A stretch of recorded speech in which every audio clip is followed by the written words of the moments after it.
ሰላምና ጤናን የምመኝላችሁ ውድ የዩቲዩብ ቻናል ተከታታዮች እንኳን በሰላም መጣችሁ። ጥሩ ጊዜያትን እያሳለፋችሁ ነበር ብዬ ተስፋ አደርጋለሁ። ለዚህ ዩቲዩብ ቻናል ደግሞ አዲስ የሆናችሁ ሰዎች ሰብስክራይብ በማድረግ ቤተሰብ መሆን ትችላላችሁ። በጣም ጠቃሚ የሆኑ የመድኃኒት አይነቶችን የሚከታተሉበት ዩቲዩብ ቻናል ስለሆነ ሰብስክራይብ ያድርጉ። ለሌሎች ደግሞ ለሚጠቀሙ ሰዎች እንደዚሁ ሼር ያድርጉ።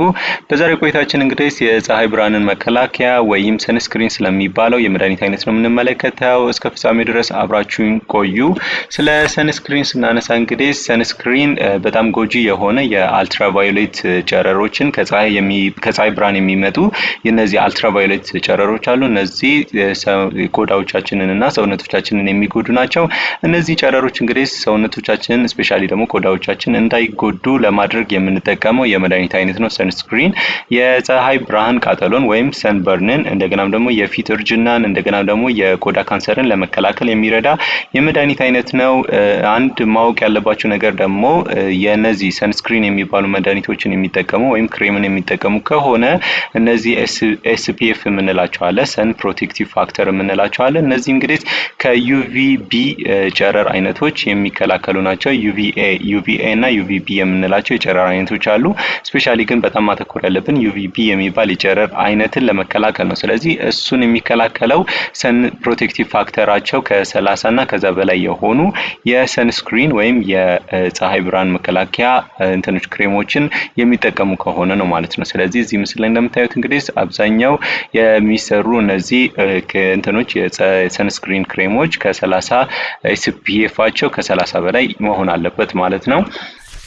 የፋርማኮሎጂን ስናይ እንግዲህ ሰንስክሪን የምንለው እንግዲህ በቆዳ ወደ ሰውነቶቻችን በአብዛኛዎቹ አይወሰዱ ማለት ነው። ከቆዳዎቻችን ወደ ሰውነቶቻችን የመግባት ቻንሳቸው በጣም ዝቅተኛ ነው። ከላይኛው የቆዳችን ክፍል ላይ ብቻ ነው የሚቀሩት እና ከፀሐይ ብርሃን የሚከላከሉት ማለት ነው። ስለዚህ ብዙ ጊዜ ሲስተሚክ ኢፌክታቸው ወይም በሰውነቶቻችን ገብተው ሌላ ጎንዮሽ ጉዳት ያመጣሉ የሚለውን ብዙ ጊዜ እንትን አይልም ማለት ነው። ብዙ ጊዜ አያሰጋንም ማለት ነው። የሰንስክሪንን የምትጠቀሙ ከሆነ ለምን ቢባል ወደ ሰውነቶቻችን የሚገባው መጠን በጣም ዝቅተኛ ስለሆነ ማለት ነው። የተግባራቸውን ስናይ እንግዲህ ሁለት አይነቶች የሰንስክሪን አይነቶች አሉ። የኬሚካል ሰንስክሪን እና ፊዚካል ሰንስክሪን የምንላቸው አሉ። እነዚህ የኬሚካል ሰንስክሪን የምንላቸው እንግዲህ ከፍተኛ ኃይል ያለውን የዩቪ ላይት ወይም የፀሐይ ጨረር በመምጠት ወደ ውስጣቸው ይመጡና ወደ ዝቅተኛ ኃይል ወዳለው ይቀይሩታል ማለት ነው። ጀስት ወደ ሙቀት ብቻ ይቀይሩትና እንትኖቻችን እንዳይጎዳ ያደርጋሉ ማለት ነው። የቆዳዎቻችን አይነት እንዳይጎዳ ያደርጋሉ ማለት ነው። ሌላኛው ፊዚካል ሰንስክሪን የምንለው አለ። እነዚህ የዩቪ ጨረሮች ወይም ከፀሐይ የሚመጣው የዩቪ ጨረሮች በዋነኛነት ዩቪኤን እና ዩቪቢ የሚባሉ የጨረር አይነቶች ወደ ቆዳችን ሳይገቡ እንዲተንጸባርቀው ወደ ውጪ እንዲመለሱ ያደርጋሉ ማለት ነው። ስለዚህ ማንጸባረቅ ነው ስራቸው እነዚህ ፊዚካል ሰንስክሪን ማለት ነው። በውስጣቸው እንደ ዚንክ ኦክሳይድ እና ቲታኒየም ዳይኦክሳይድ ያላቸው የሰንስክሪን አይነቶች ፀሐይ ብርሃን እንደዚህ ይመጣል፣ ቆዳዎችን ሳይነካ ተንጸባርቆ ይመለሳል ማለት ነው። ልክ ግን ኬሚካል ሰንስክሪን የምንላቸው ግን የፀሐይ ብርሃን ይመጣል፣ ሰንስክሪኑን ከተቀቡ በኋላ እንግዲህ የሰንስክሪን ጎጂ የሆነውን ዩቪ ላይት ወይም የዩቪ ጨረር ወደ ሙቀት ኃይል ይቀይረዋል ማለት ነው። ኬሚካሉ ፊዚካሉ ነው ብዙ ጊዜ ብትጠቀሙ አሪፍ ነው። ለምን ቢባል ይመጣል ተንጸባርቆ ስለሚመለስ ማለት ነው። ወደ እዛው ሰውነቶቻችን ላይ ሙቀትን ስለማይፈጥር ማለት ነው። ስለዚህ መምረጥ ካለባችሁም ፊዚካል ሰንስክሪን ያላቸውን እንትን አይነቶች የፀሐይ ብርሃን መከላከያ ክሬሞችን ቢመርጡ አስፈላጊ ነው ማለት ነው። ምን አይነት ጥቅሞች አላቸው ስንል እንግዲህ በአብዛኛው እነዚህ የሰንስክሪን አይነቶች እንግዲህ የፀሐይ ቃጠሎን ወይም ሰንበርንን ይከላከላሉ ማለት ነው። እዚህ ምስል ላይ እንደምታዩት እንግዲህ በአብዛኛው ቆዳዎቻቸው ነጭ የሆነ ቆዳ ያላቸው ሰዎች ላይ ነው ብዙ ጊዜ የሚታየው፣ ግን ጥቁር ቆዳ ያላቸው ሰዎች ሰንበርንን ሊያጋጥማቸው ይችላል ማለት ነው። ስለዚህ እነዚህ አሁን ይሄ ፓካውት የለበሰ ሰው ነበረ። ፓካውት የለበሰ ሰው የፓካውቱ ምልክት እዚህ የፀሐይ ብርሃን ስላልተጋለጠ ከለሩን አልቀየረም፣ ግን እዚህ ላይ የምታዩቸው እንግዲህ እንደ ሰንበርን ወይም የቆዳ መቆጣትን አስከትሏል ማለት ነው። ስለዚህ ቆዳ ጉዳትን ያስከትላል ማለት ነው። ዩቪ ራይት እሱን ለመከላከል ዩቪ ሬዎች እነዚህን የፀሐይ ቃጠሎ ወይም ሰንበርንን ሊያስከትሉና ቆዳዎቻችንን ሊጎዱ ስለሚችሉ የሚጠቀሙ ከሆነ ሰንስክሪንን ይህንን ለመከላከል ይረዳል ማለት ነው። ሌሎች ደግሞ እነዚህ የቆዳ ካንሰሮችን ለመከላከል ልክ እንደ ባዛል ሴል ካርሲኖማ የምንለው አለ፣ ስኳመስ ሴል ካርሲኖማ እና ሜላኖማ የምንላቸው የቆዳ ካንሰር አይነቶች አሉ። ከነዚህ ካንሰሮች ራሳችንን እንድንጠብቅ ያደርጋሉ ማለት ነው። በፀሐይ ብርሃን እነዚህ በዩቪ ጨረሮች ምክንያት የሚመጡ ካንሰሮች አይነቶች ናቸውና ለነሱ ካንሰር የመጋለጥ እድላችንን እንዲቀንስ ያደርጋል ማለት ነው። ሌላኛው ደግሞ የፊት እርጅናን ይከላከላል። የፊት እርጅናን ስንል እንግዲህ ለፀሐይ ብርሃን የተጋለጠ የፊት ቆዳ እንደሚታወቀው ለምሳሌ አሁን ለምሳሌ ከጅቡቲ ወደ ኢትዮጵያ የሚሄዱ እነዚህ ሎንግ ዲስታንስ የሚጓዙ የአቋራጭ መኪናዎች አሉና እነዚህ አቋራጭ መኪናዎችን ላይ የሚሰሩ ሰዎች የፊት ቆዳዎቻቸውን አጥንተው ነበረ ሳይንቲስቶች። ስለዚህ በመስኮት በኩል ያለው ወይም በመስታወት በኩል ያለውን የፊት ቆዳና ለፀሐይ ብርሃን ያልተጋለጠውን የፊት ቆዳ ኮምፔር ሲያደርጉት እንግዲህ ለፀሐይ ብርሃን የተጋለጠው የፊት ቆዳ የመጨማደድና ከለሩን የመቀየር ባህሪ ያሳይቷል ማለት ነው። እንደገናም ደግሞ ቶሎ እርጅና እንዲከሰት አድርጓል ማለት ነው። ስለዚህ ለሱ ራሱ ይጠቅማል ማለት ነው። ሰንስክሪን የምትጠቀሙ ከሆነ የፊት ማርጀትን መከላከል ይቻላል ማለት ነው። ሌላኛው ደግሞ አንዳንድ ህመሞች አሉ፣ አንዳንድ በሽታዎች እነዚህ ፎቶሴንሲቲቭ የሆኑ በሽታዎች አሉ። እነዚህ ልክ እንደ ሉፐስ ኤሪትማቶሲስ የምንላቸው አሉ። እዚህ ጋር እንደ ማዲያት አይነት ምልክት የሚያሳይ ማለት ነው። ለነዚህ የመጋለጥ እድላችንን ይቀንሳል ማለት ነው። ይሄ ሰንስክሪንን የምትሉ ከሆነ የምትጠቀሙ ከሆነ ስፔሻሊ ደግሞ ሉፐስ ያለባቸው ሰዎች ፀሐይ ልክ ሲጋለጡ በጣም ሞር ሴንሲቲቭ የሆነ ቆዳ ስላላቸው ለሱ በጣም ኤክስቴንሲቭሊ ቆዳዎቻችሁን እንዳይጎዱ ያደርጋል ማለት ነው። ሰንስክሪን የምትጠቀሙ ከሆነ እንደዚህ ያሉ የሰንስክሪን ጥቅሞች አሉ ማለት ነው።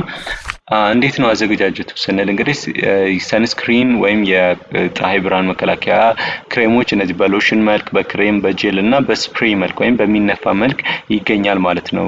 የፀሐይ መከላከያ መድኃኒቶች ማለት ነው። ልክ እንደ ስትመርጡ እንግዲህ ብሮድ ስፔክትረም የሆነ የፀሐይ መከላከያ ሁለቱንም ዩቪኤንም ዩቪቢንም የሚከላከል ለማለት ነው።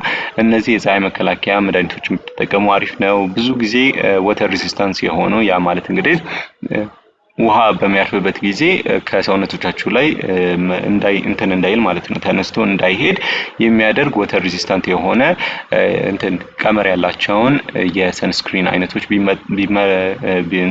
ቢመርጡና ቢቀቡ አሪፍ ነው ማለት ነው። አሪፍ ለውጦችን ያገኛሉ ማለት ነው። ሌላ አሰጣጡ እንዴት ነው ወይም እንዴት ነው የምንጠቀመው የሚለውን ስናይ እንግዲህ ወደ ፀሐይ ብርሃን ከመጋለጡ ከ15 እስከ 30 ደቂቃ ቀደም ብለው እንግዲህ የክሬምን በቆዳዎቹ ላይ ያደርጋሉ ማለት ነው። ልብስ የሌለበት የቆዳ ክፍሎቻችሁ ላይ ማድረግ ከፊት ጀምሮ ሰውነቶቻችሁ ላይ እጅ ላይ ሊሆን ይችላል፣ እግር ላይ ሊሆን ይችላል፣ እነሱ ላይ ማድረግ አለቦት። ከዛ በኋላ እንግዲህ በየ2 ሰዓቱ እንደገና አፕላይ ሊያደርጉ አንዳንዴ ሊያስፈልግ ይችላል ማለት ነው። ከዛ በኋላ ደግሞ በጣም የሚያለባችሁ ከሆነ አንዳንድ ወተር ሬዚስታንት ያልሆኑ የሰንስክሪን አይነቶች አሉ። ስለዚህ በጣም ካላቦት እንደገና ደግሞ ዋና ሄደው ከዋኙ እንደገና ደግሞ በፎጣ ካደረጉ በኋላና ከሰውነቶቻችሁ ላይ ሊወገዱ ስለሚችሉ ድጋሚ ማድረግ ሊያስፈልግ ይችላል ማለት ነው። ድጋሚ ወደ ፀሐይ የሚወጡ ከሆኑ ለምሳሌ በአዋቂዎች ላይ ከ30 እስከ 35 ኤምኤል ሊጠቀሙ ይችላሉ። ወይም እንግዲህ ስስ በሆነ መንገድ የሰውነቶቻችሁ ቆዳ ላይ አፕላይ ሊያደርጉት ይችላሉ ማለት ነው። ብዙ ጊዜ መጠቀም ያለበት ለአዋቂዎችና ለልጆች ከ6 ወር በላይ ለሆኑ ልጆች ብቻ ነው ማለት ነው። ከ6 ወር በላይ የሆኑ ልጆች ላይ ደግሞ እንደ አዋቂዎች ሊሉ ይችላሉ ማለት ነው። ከ6 ወር በታች የሆኑ ጨቅላ ህጻናት ላይ ግን ሰንስክሪን ባይጠቀሙ ይመከራል ማለት ነው። ይልቅስ ጥላ መጠቀም ወይም ሌሎች ከፀሐይ ብርሃን ዳይሬክት መከላከያ መንገዶችን ቢጠቀሙ ይሻላል ማለት ነው። ከ6 ወር በታች ላሉ ህጻናት ማለት ነው፣ ሰንስክሪንን ከመጠቀም ይልቅ ማለት ነው። ስለዚህ እነዚህን መንገድ በማድረግ ሰውነቶቻችሁ ላይ አፕላይ ማድረግ ይችላሉ። ሌላ ደግሞ የጎንዮሽ ጉዳቶቹ ምንድናቸው የሚለውን ስናይ እንግዲህ አንደኛ እንደ ማንኛውም የመድኃኒት አይነት እንግዲህ አንዳንድ ሰዎች ላይ የቆዳ መቆጣትን ወይም እነዚህ የኮንታክት ደርማታይተስን ሊያስከትል ይችላል ማለት ነው። እዚህ ምስል ላይ እንደምታዩት እንግዲህ የቆዳ መቆጣት እነዚህ ራሾች ናቸው።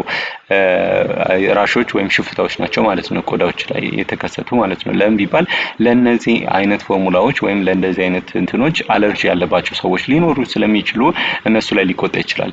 ሌላኛው ደግሞ ማወቅ ያለባችሁ ደግሞ በአይንና በአፍ አካባቢ አፕላይ ማድረግ የለባችሁም። በአይን አካባቢ የሚያደርጉ ከሆነ የአይን መቆጣት እንደዚህ አይኖቻቸው መቅላትን ሊያስከትሉ ይችላሉ ማለት ነው። ስለዚህ አፕላይ የሚያደርጉና የሚጠቀሙ ከሆነ በአይን አካባቢ ባይጠቀሙ የተመከረ ነው ማለት ነው። ሌላኛው ምን አይነት ጥንቃቄዎችን ማድረግ አለባቸው የሚለውን ስናይ እንግዲህ ቅድም እንዳለው ነው ጨቅላ ህጻናት ከ6 ወር በታች የሆኑ ጨቅላ ህጻናት ላይ እነዚህ ሰንስክሪኖችን መጠቀም የለባቸውም። ይልቅስ እነዚህ ጥላ ወይም የመከላከያ ልብሶችን ማድረግ ይችላሉ ማለት ነው። ሌላኛ ደግሞ ከአፍና ከአይን አካባቢ ግንኙነት መራቅ አለበት ማለት ነው። እነዚህ ሰንስክሪንን የሚጠቀሙ ከሆነ ማለት ነው። እና ጥንቃቄ ሌላ ደግሞ ከመወሰዱ በፊት እንግዲህ ሌብል ያንብቡ። ለማንኛውም መድኃኒቶች የሚሰሩ ጥንቃቄዎች ናቸው እነዚህ። ሌብል ማንበብ ያስፈልጋል ማለት ነው። ምንድን ነው ያለው በውስጡ? አሁን ይሄ መድኃኒት ስታዩት ይሄ ሰንስክሪን ከኤስፒኤፍ ወይም ሰን ፕሮቴክቲቭ ፋክተሩ ከ30 እና ከዛ በላይ ነው ይላል። እና ደግሞ ብሮድ ስፔክትረም ነው። ያ ማለት ዩቪኤ እዚህ ምስል ላይ እንደምታዩት እና ዩቪቢን ፕሮቴክት ያደርጋል ማለት ነው። ሁለቱንም ይከላከላል። ሌላኛው ደግሞ ዚንክ ኦክሳይድ ነው። ዚንክ ኦክሳይድ ማለት ፊዚካል ፕሮቴክቲቭ ነው። ያ ማለት እንግዲህ ፀሐይ ብርሃን ይመጣል ነጥሮ ወይም ተንጸባርቆ ይመለሳል እንጂ ወደ ውስጥ እዛው ውስጥ ቆዳ ላይ አይቀርም ማለት ነው። እንደሱ አይነቱንም መሆኑን በደንብ ማረጋገጥ ያስፈልጋል ማለት ነው። ከዛ ደግሞ ኤክስፓየር ዴቱ መቼ ነው፣ እንደገናም ደግሞ ወተር ፕሩፍ ነው ወይ ወተር ሬዚስታንት ነው ወይ የሚለውን ማየት ያስፈልጋል ማለት ነው። እንግዲህ አንደኛ ሐኪም ካዘዘላችሁ ውጪ አለመውሰድ አስፈላጊ ነው ማለት ነው። ሌላኛው ደግሞ ከእርጥበትና ከሙቀት ራቅ ባለ ቦታ ማስቀመጥ ያስፈልጋል ማለት ነው። ሙቀት ያለበት ቦታ ባያስቀምጧቸው ጥሩ ነው። ደግሞ ከእርጥበትም ራቅ ያለ ቦታ ቢያስቀምጧቸው ጥሩ ነው ማለት ነው። ስለዚህ እንደዚህ በማድረግ ራስዎትን መጠንቀቅ ይችላሉ ማለት ነው። በእርግዝና ወቅት ምን ማድረግ አለብን የሚለውን ስናይ እንግዲህ በእርግዝና ወቅት የሚከሰት የማዲያት አይነት ወይም መላስማ የምንለው አይነት የሚከሰት የቆዳ ሁኔታ አለ፣ እነዚህ ማዲያቶች ማለት ነው። ስለዚህ እነዚህ የእርግዝና ማዲያቶችን ለመከላከል አስፈላጊ ነው። እንደገና ደግሞ ሃይፐር ፒግመንቴሽን የምንላቸው የቆዳዎች መጥቆር እዚህ በጣም የጠቆሩ የቆዳ ከለሮችን ሊያስከትሉ ይችላሉ፣ እነዚህ ሃይፐር ፒግመንቴሽን ማለት ነው። ስለዚህ እነሱን ለመከላከል በጣም ያስፈልጋል ማለት ነው የሰንስክሪን ማለት ነው። ስለዚህ በሰንስክሪን ማለት ነው በእርግዝና ወቅት ደህንነቱ የተጠበቀ ነው። ያ ማለት የጽንሱንም እናትንም የማይጎዳ ነው ማለት ነው። ስለዚህ የሚጠቀሙ ከሆነ ግን እነዚህ ዚንክ ኦክሳይድ እና ታይታኒየም ዳይኦክሳይድን እነዚህ ሚነራል ሰንስክሪን ወይም እነዚህ ፊዚካል ሰንስክሪኖችን መጠቀም ይችላሉ ማለት ነው ራስዎትን ፕሮቴክት በማድረግ። ስለዚህ ሴፍ ነው፣ ምንም ጉዳት አያደርስም ማለት ነው። ስለዚህ ውድ ተመልካቾቼ እስካሁን ድረስ የተከታተሉት ስለ ፀሐይ ብርሃን መከላከያ መድኃኒት ነው።